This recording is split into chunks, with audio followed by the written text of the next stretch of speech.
I posted on my story asking you guys to send me some questions that you want me to answer on my YouTube channel. So we're gonna get right into it.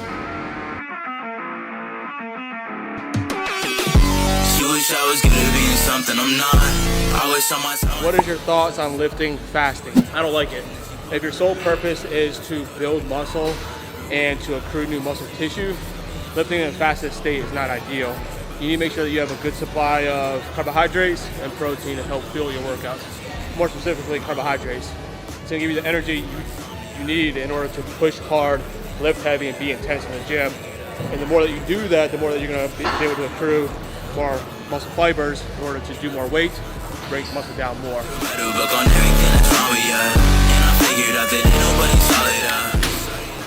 The next question was, how long have I been personal training and coaching people? I started coaching my friends and training my friends around 16 years old because I was in shape and they want to get in shape as well. So I started 16 years old. And then I started personal training through LA Fitness when I was 24. And I did that for a number of years. I quit my job in 2016 and started working my business full-time with coaching people online. So roughly about 6 years so far. To touch on that a little bit more, I trained people in person for a lot of years. So I had a lot of experience with working with individuals one-on-one, day after day, month after month, years after years. So that's why I thought it was comfortable to finally take my training and coaching services online.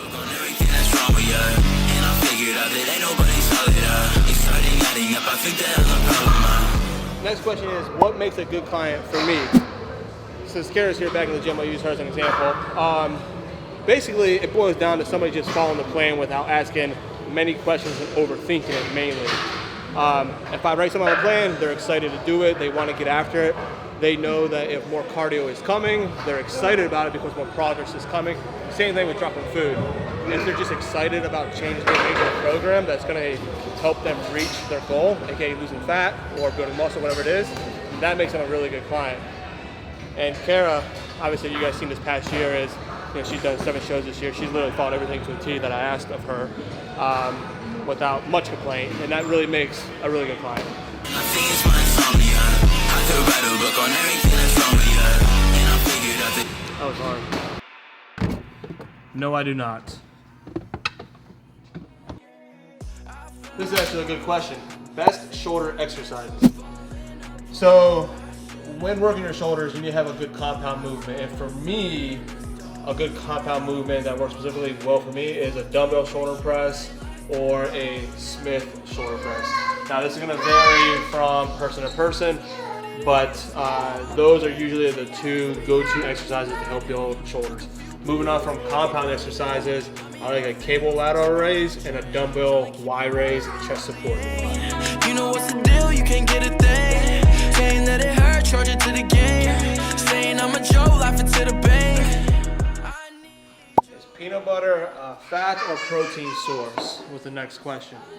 Very good question, and it's commonly misconstrued as it being a protein source. And though it does have some protein in it, it's not really a reliable source of protein, so it's predominantly a fat source.